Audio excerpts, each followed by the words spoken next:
আপনি নিশ্চয়ই ধনু রাশির জাতক বা জাতিকা, তাই এই ভিডিওটিতে ক্লিক করেছেন আর জানতে চাইছেন জুন মাস আপনাদের কেমন কাটতে চলেছে। নতুন ইতিহাস কিন্তু রচনা করতে চলেছেন আপনারা। হ্যাঁ, কোন কোন ক্ষেত্রে কি কি ঘটনা ঘটতে চলেছে সে সম্পর্কে আমি আপনাদেরকে আগাম জানাতে চলেছি। ভিডিওটি খুব ইনফরমেটিভ হতে চলেছে, ভিডিওর এতটুকু অংশ কিন্তু মিস করবেন না। ধনুরাশির বর্তমানে কিন্তু শনির ঢাইয়া লেগে গেছে। 29শে মার্চ 2025 থেকে কিন্তু এই ঢাইয়া লেগেছে। আগামী 2.5টা বছর আপনাদের রাশিতে কিন্তু ঢাইয়া থাকবে এবং দুটি বিগ বিগ প্ল্যানেট রাশি অলরেডি পরিবর্তন করে ফেলেছে। একটি হচ্ছে বৃহস্পতি, 15ই মে রাশি পরিবর্তন করে ফেলেছে। 18ই মে রাহু ও কেতু রাশি পরিবর্তন করে ফেলেছে। তার কিন্তু একটা সুপ্রভাব বা কুপ্রভাব যাই হোক না কেন সেগুলো কিন্তু আপনাদের জীবনে পড়তে চলেছে। তবে একটি কথা বলি, এই যে রাশিফলটি আমি প্রেজেন্ট করছি এটি সার্বিক, এটি চন্দ্র রাশি ধরে গণনা করা হচ্ছে, এটি কারো ব্যক্তিগত বার্চার বিশ্লেষণ নয়। তাই আপনারা ভিডিওটি চন্দ্র রাশি ধরে দেখুন এবং যারা চ্যানেলে নতুন রয়েছেন তারা অবশ্যই চ্যানেলটিকে সাবস্ক্রাইব করে রাখুন। তো আসুন আমি একে একে আপনাদের স্বাস্থ্য, শিক্ষা, দাম্পত্য জীবন, প্রেম জীবন, অর্থনৈতিক স্থিতি কেমন যেতে পারে তারই একটা আগামী ইঙ্গিত বা পূর্বাভাস এই ভিডিওতে আপনাদেরকে দিতে চলেছি। আপনাদের হচ্ছে ধনু রাশি, আর আপনাদের রাশির যে অধিপতি গ্রহ, যে লিডিং প্ল্যানেট, সেটি হচ্ছে দেবগুরু বৃহস্পতি, যে 15ই মে কিন্তু রাশি পরিবর্তন করে ফেলেছে। আপনাদের রাশির অধিপতি গ্রহ দেবগুরু বৃহস্পতি 7th হাউসে বসে রয়েছে। আপনাদের 3rd হাউসে রয়েছে রাহু, 4th হাউসে রয়েছে শনি গ্রহ, আপনাদের 5th হাউসে রয়েছে শুক্র গ্রহ, আপনাদের 6th হাউসে রয়েছে রবি এবং বুধ একত্রে, আপনাদের 8th হাউসে রয়েছে মঙ্গল গ্রহ এবং 9th হাউসে রয়েছে কেতু গ্রহ। আসুন এই গোচরের নিরিখে জেনে নেওয়া যাক আপনাদের অর্থাৎ ধনুরাশির জাতক ও জাতিকাদের জুন মাস কেমন যেতে চলেছে। প্রথমে আসি শরীর স্বাস্থ্য, কারণ কথায় আছে স্বাস্থ্যই সম্পদ। দেখুন, হেলথের জায়গাটা ফার্স্ট হাউস থেকে বিচার করতে হয়।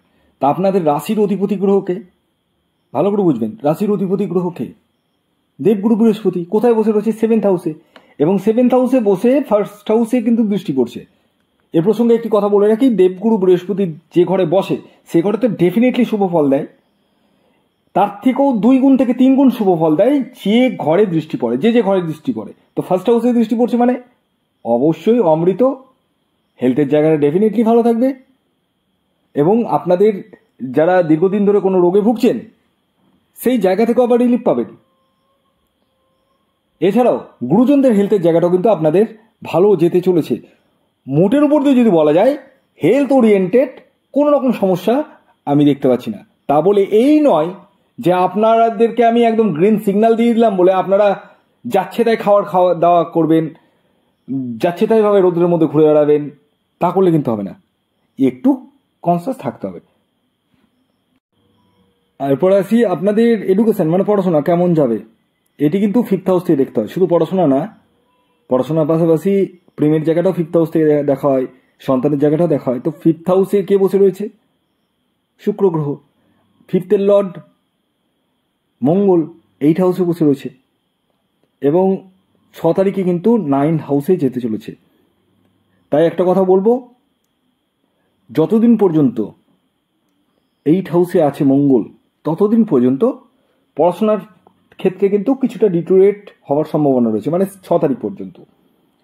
কিন্তু 6 তারিখের পরে যখন 9th হাউসে মঙ্গল প্রবেশ করবে তখন কিন্তু আপনাদের যে কোনো ধরনের রেজাল্ট বলুন, কোনো জায়গায় অ্যাডমিশন নেব ভাবলে বলুন, সেগুলো সমস্তটাই কিন্তু ভালো যাবে, ডেফিনেটলি ভালো যাবে, এবং বিদেশে পড়ার সুযোগ আসবে, ভাগ্যের সাপোর্টও পাবেন। এছাড়াও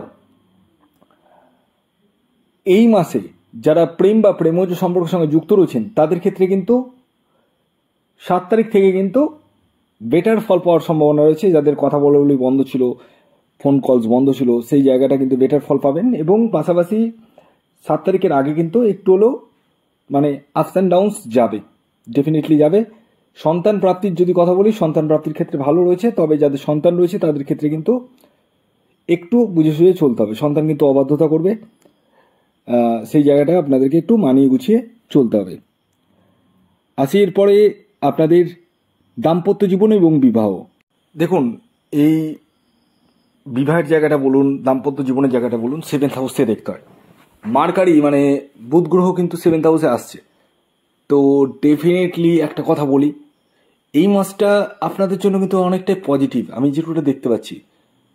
মানে যারা বিবাহের জন্য প্রচেষ্টা করছিলেন তাদের বিবাহের জায়গাটা কিন্তু হতে চলেছে, এবং দীর্ঘদিনের কোনো মানে সম্পর্কর সঙ্গে যারা যুক্ত রয়েছেন তাদের ক্ষেত্রেও ভালো, এবং যাদের ডিভোর্স হয়ে গেছে তারাও কিন্তু বিবাহের জন্য এগোতে পারেন।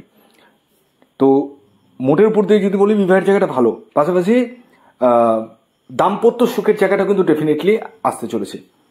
দাম্পত্য সুখের জায়গাটা রয়েছে, এবং আপনার লাইফ পার্টনারের হেলথে প্রোগ্রেস এবং তার কেরিয়ারে প্রোগ্রেসের জায়গাটাও কিন্তু রয়েছে।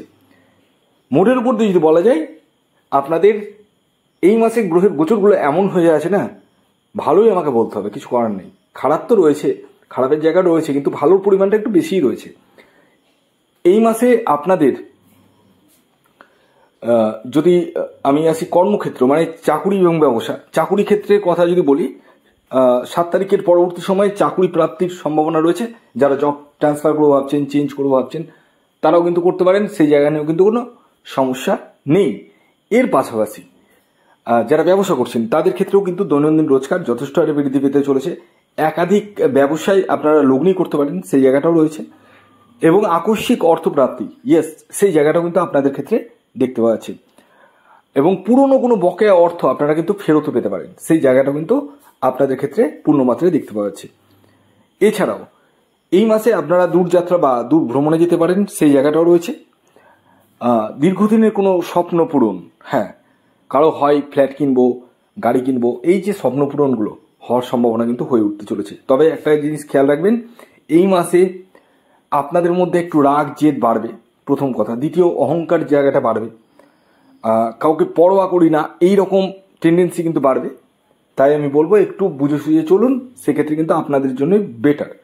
তো ওভারঅল যদি বলা যায়, ধনুরাশির ক্ষেত্রে কিন্তু যথেষ্টই ভালো, আয় যথেষ্ট হবে এবং খরচার জায়গাটাও রয়েছে, কিছু অংশে কিন্তু সেভিংও করতে পারবেন। ভিডিওটি এখনকার মতো এই পর্যন্তই।